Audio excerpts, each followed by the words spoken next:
Dajjal yang menjadi satu dari 10 tanda besar kiamat ini pun nampaknya telah dekat kemunculannya. Saya khawatir Dajjal akan muncul 3 tahun ke depan.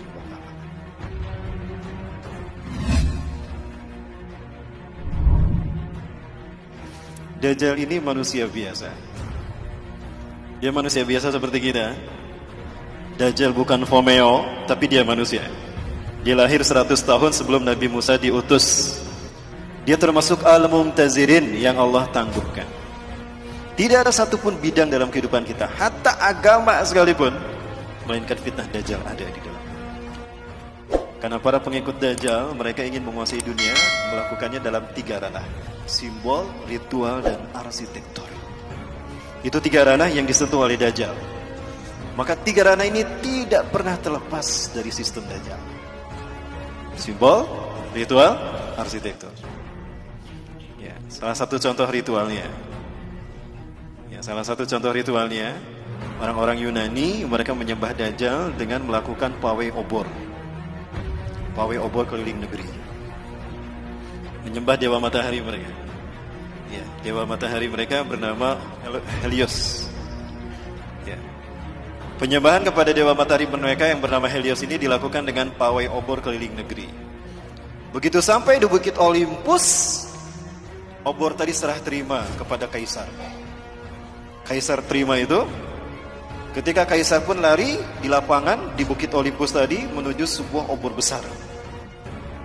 Dinyalakan obor raksasa tadi. Maka selama obor raksasa menyala, mereka melakukan atraksi di lapangan tadi. Berbagai macam atraksi.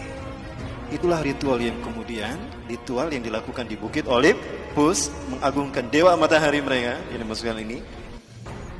Ritual itu kemudian dinamakan Olimpiade. Sampai sekarang hilang tidak ritualnya? Inilah ritual pengagungan iblis dan Dajjal. Itu tingkat dunia. Tingkat benua ada tidak? Ada. Apa namanya? Asian Games. Tingkat nasional? Nah, itu ritualnya. Kita tidak sadar. Dalam bidang arsitektur, banyak dalam berbagai bidang, dalam berbagai bangunan, apalagi bangunan ibadah. Tidak terkecuali masjid. Ada simbol Dajjalnya. Kami di Jawa Barat sedang menghadapi. Karena demikian, karena banyak masjid yang bersimbolkan Dajjal. Segitiga adalah sebuah simbol yang kemudian digunakan digunakan oleh agama-agama yang lahir dari filosofi agama arti sebagai simbol Tuhan. Jadi agama-agama yang lahir dari filosofi akal budi manusia menjadikan segitiga sebagai simbol Tuhan. Makanya di dalam agama Hindu ada Trimurti, betul? Di dalam agama Buddha ada Tridharma, kitab sucinya Tripitaka. Di dalam agama Kristen ada Trinitas. Nah, segitiga inilah yang kemudian digunakan Firaun untuk menunjukkan eksistensinya sebagai Tuhan. Kita tahu Firaun mengaku Tuhan. Wa ana rabbukumul a'la. Itu kata Firaun di hadapan Nabi Musa dan Harun. Maka dia bangun sebuah bangunan yang dilihat dari 4 arah mata angin, 4 penjuru mata angin itu sama, segitiga. Piramida. Firaun membangun piramida untuk menunjukkan kalau dia Tuhan, agar dunia mengetahui eksistensinya sebagai Tuhan. Dan yang diperbudak sebagai tukang batu saat itu adalah bangsa Yahudi. Tukang batu bahasa merekanya adalah mason. Ya, mason. Allah mendengar doa kaum Bani Israel yang diperbudak oleh Firaun selama berabad-abad. Maka kemudian yang diperbudak sebagai tukang batunya adalah bangsa Yahudi Bani Israel. Mason itu artinya tukang batu. Ya. Allah mendengar doa mereka. Allah tenggelamkan Firaun di Laut Merah. Maka kemudian mereka merdeka. Mereka tidak lagi dijajah oleh Firaun. Tapi mereka tidak melupakan posisi mereka sebagai tukang batu yang diperbudak berabad-abad. Mereka tetap akan menyandang diri sebagai tukang batu. Tapi tukang batu kali ini tukang batu yang merdeka. Kalau dulu didedikasikan secara paksa kepada Firaun, maka sekarang didedikasikan untuk Tuhan yang mereka tunggu-tunggu. Jadilah mereka tukang batu yang merdeka. Merdeka bahasa Inggrisnya apa? Free. Maka lahirlah Freemason. Dari situ sejarahnya. Tadi sudah kita bahas bahwa segitiga adalah simbol Tuhan dalam filosofi agama Ardi. Maka Tuhan digambarkan dengan segitiga. Siapa nama asli iblis? Azazil. Nama asli iblis itu adalah Azazil. Bagus namanya, itu dari Allah. Azza yang dimuliakan, yang dimuliakan. Allah. Azazil yang dimuliakan Allah. Dia marah sama Allah karena tidak terpilih sebagai khalifah di muka bumi. Dia marah sama Allah. Maka dia nggak mau sujud ketika Allah perintahkan dia sujud kepada Adam. Dia masih Allah izinkan tinggal di langit, Bapak Ibu. Dan dia gunakan segitiganya ke bawah. Ini buat iblis.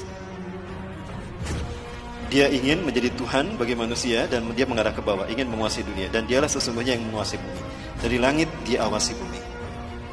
Di bumi ada Dajjal yang sama-sama ingin juga mengaku Tuhan, sama juga mengaku Tuhan sebagaimana iblis. Dan sama-sama dilahirkan di negara yang Allah binasakan lewat malaikat Jibril. Sama-sama diurus malaikat Jibril dan sama-sama ditangguhkan ajalnya sampai hari kiamat.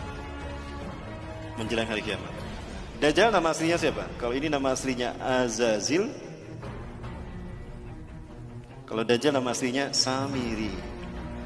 Kenapa Dajjal nama aslinya Samiri? Karena lahir di Samirah. Samirah, Palestina. Allah takdirkan keduanya bertemu di segitiga Bermuda. Segitiga Bermuda adalah sebuah areal pas pantai di Samudra Atlantika yang menghubungkan 3 titik. Ada Florida, Miami, ada Bermuda, dan ada Puerto Rico. Kapal laut, kapal selam yang lewat sana hilang tanpa jejak. Sebetulnya tidak hilang, ada di sana, cuma ditutup dengan kristal cahaya. Allah takdirkan mereka bertemu di segitiga Bermuda dan mereka menjadi dui tunggal, Tuhan yang satu tampak, yang satu dia tampak, mengaku Tuhan. Bagaimana simbol pertemuan mereka? Maka jadilah simbol pertemuan mereka seperti ini. Betul? Nah, ini filosofi dari mana asal simbol seperti ini. Ini adalah simbol pertemuan iblis dan Dajjal. Inilah pertemuan yang sangat dinikmati oleh Azazil atau iblis.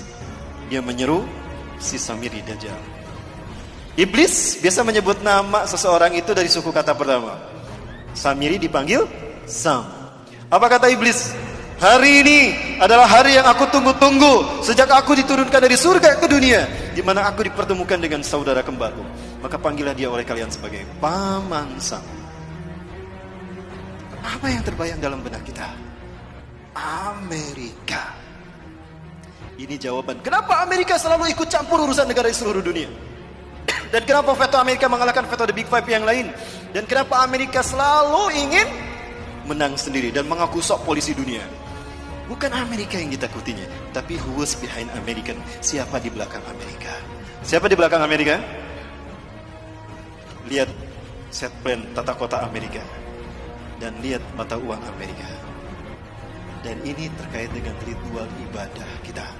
Kenapa? Karena simbol-simbol ini banyak muncul di masjid-masjid. Bukan hanya di masjid, di gereja. Saya bisa tunjukkan satu-satu. Dan bukan hanya di Indonesia, di seluruh dunia. Kenapa tidak ada di tempat penyembahan? Karena iblis dan Dajjal ingin manusia bukan menyembah Allah, tapi menyembah kita, menyembah mereka maksudnya. Nah ini Bapak, kita sudah mulai membedah teka-teki itu kan? Satu persatu. Nah sekarang Bapak Ibu, saya ingin menunjukkan konspirasi iblis dan Dajjal sudah sampai pada penterjemahan Quran. Baik, saya minta yang hadir di sini buka Qurannya semua, yang bawa Quran. Buka Quran surat ke-7 Al-A'raf ayat ke-16. Saya ingin buktikan kalau ini ada konspirasi dalam penterjemahan Quran, konspirasi Yahudi. Dan saya harap Bapak Ibu bisa melakukan kritisi kepada Departemen Agama. Silakan yang di HP pun juga akan saya tunjukkan Bapak Ibu.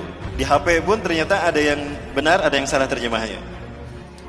Sakit dibasahkan Mas. Iblis menjawab, karena engkau telah menyesatkan aku, pasti aku akan selalu menghalangi mereka dari jalanmu yang lurus. Bedakan menyesatkan aku dengan menghukum aku tersesat? Kalau kata-kata iblis karena engkau telah menyesatkan aku, berarti iblis sesat karena ada yang menyesatkan, betul? Siapa yang menyesatkannya? Seolah-olah Allah yang menyesatkan kan? Karena engkau telah menyesatkan aku. Iblis berkata begitu. Berarti yang bersalah siapa? Allah yang telah menyesatkan iblis. Loh, kok jadi Allah yang disalahkan? Betul Bapak Ibu?